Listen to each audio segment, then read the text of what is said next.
Hello guys! Hello Fire Sign! Hello Leo, Aries, Sagittarius! Welcome dito sa aking channel, Kapalaran 888. Welcome! Okay, alamin natin kung anong messages, vibration, gabay energy para sa mga Fire Sign, Leo, Aries, Sagittarius sa araw na ito. General reading, so pwede kang makaresonate siya, pwede kang makaresonate siya. Mali-mali yung Tagalog. Pwede kang makaresonate, gamitin mo lang yung intuition sa panonood. Ganun pa rin. Ay, paulit-ulit lang. Fire sign na today, mag-iingat ka. Mag-iingat ka dahil posibleng napapaligiran ka ng mga scammer, mga budolera, manloloko, manggagancho, or kung ano man itong mga masasamang ugali na meron sila. Okay? It's either relationship, it's either money.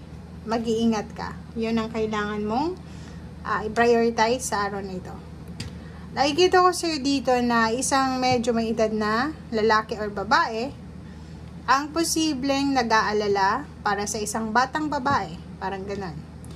So, if ever man may anak ka, may apo ka, pwedeng medyo concern ka sa anak mo, sa individual na babae. Okay? Comment down below if resonated ka.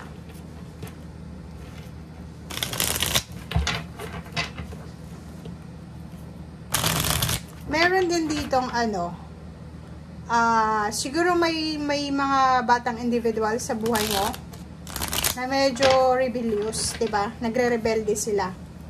So, kailangan mo ng sobrang pasensya sa araw na ito. Kasi pag nawalan ka ng pasensya, magagalit ka. Okay, Wheel of Fortune. Wow.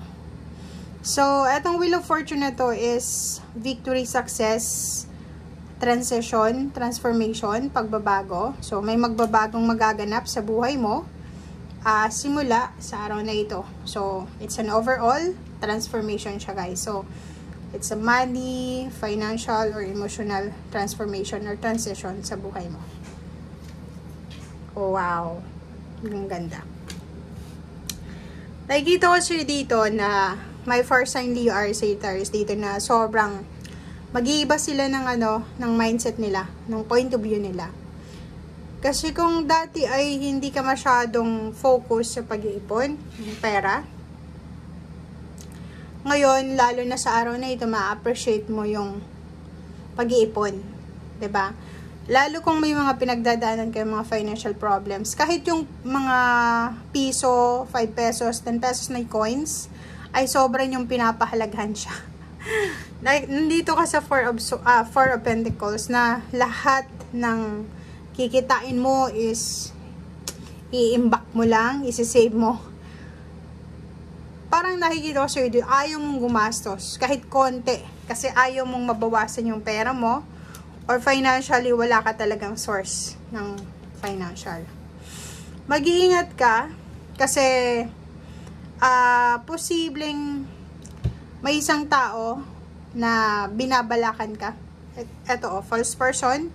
And 7 of Swords, it's a confirmation na may tao sa paligid mo na pinagbabalakan kang lokohin, scam, lalo na sa usaping pera or emosyon. Oh, 'di ba? Ay kita ko sa'yo dito na sobrang peaceful ng buhay mo, 'di ba? Kasi kung iisipin, wala ka namang pakialam, Fire Sign Leo, Aries, Sagittarius, sa mga tao sa paligid mo eh. Kasi yung concern mo, yung Fire Sign kasi sila yung tipo ng individual na wala silang pakialam sa ibang tao, 'di ba? Kahit nga relatives nila, wala silang pakialam. Ang focus nila ay sarili nila.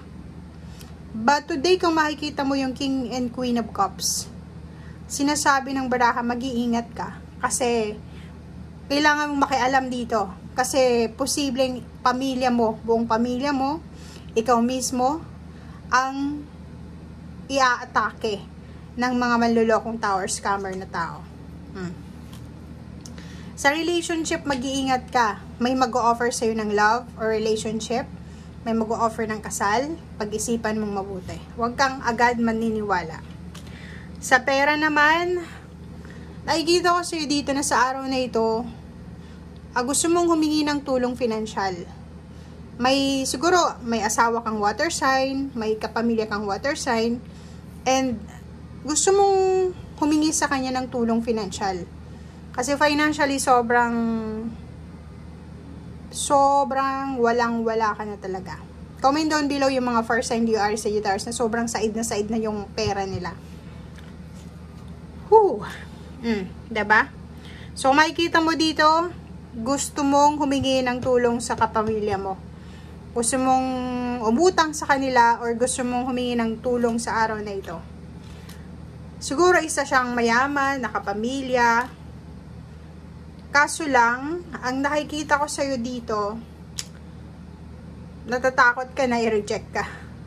Natatakot ka na i-deny yung request mo. Parang gano'n. So, naghihintay ka ngayon. Mayroon din ditong fire sign, DUR Sagittarius, na single siya, never been in a relationship. And naghihintay siya hindi naghihintay, naghahanap pala. Naghahanap siya ng karelasyon. Pero sobrang choosy siya. Kailangan yung relationship na mahanap niya is financially stable. Mayroon din ditong naghihintay ng trabaho. Parang tagal-tagal mo nang naghihintay ng trabaho pero wala pa rin sa ngayon. Kaya ang nangyayari, gabi-gabi kang umiiyak, gabi-gabi kang namumroblema, hindi ka makatulog sa gabi, na-stress ka na, may iba dito sobrang tumataba or pumapayat dahil sa stress. Okay? Sleepless nights, hindi makatulog dahil nangangailangan ng tulong, financial or emotional. Yung iba din sa inyo dito is hindi makatulog dahil sangkot sila sa mga kompetisyon, sa pag-aaway, or siguro naghihintay sila na matapos na yung mga away, or parang gusto nilang humingi ng tulong sa isang tao pero kaaway nila ito. So, yun ang nakikita natin. Magician. Ang nakikita ko sa'yo dito na nagwi-wish ka sa araw na ito na sana may umulan ng pera or umulan ng pera. Parang ganon. And pagod na pagod ka na sa paghihintay sa trabahong yan, sa perang yan, sa project na yan. Alam mo yung parang araw-araw ka na lang na naghihintay. Eto ka. Pagod na pagod ka na. Parang naghihintay ka ng milagro, lalo na sa usaping pera, trabaho. Naghihintay ka na may mag-offer sa'yo ng trabaho, milagrong trabaho. Naghihintay ka ng relationship or naghihintay ka ng family support or protection. Pero ang sinasabi sa'yo ng baraha, huwag ka nang maghintay. Okay? Hindi ka ba napapagod? Kung pagod ka na sa paghihintay, it's time to move on. It's time to let go. Ibaba mo na yan na hinihintay mo na yan. And mag-focus ka sa ibang direction. Okay? So, thank you guys and see you again. Bye!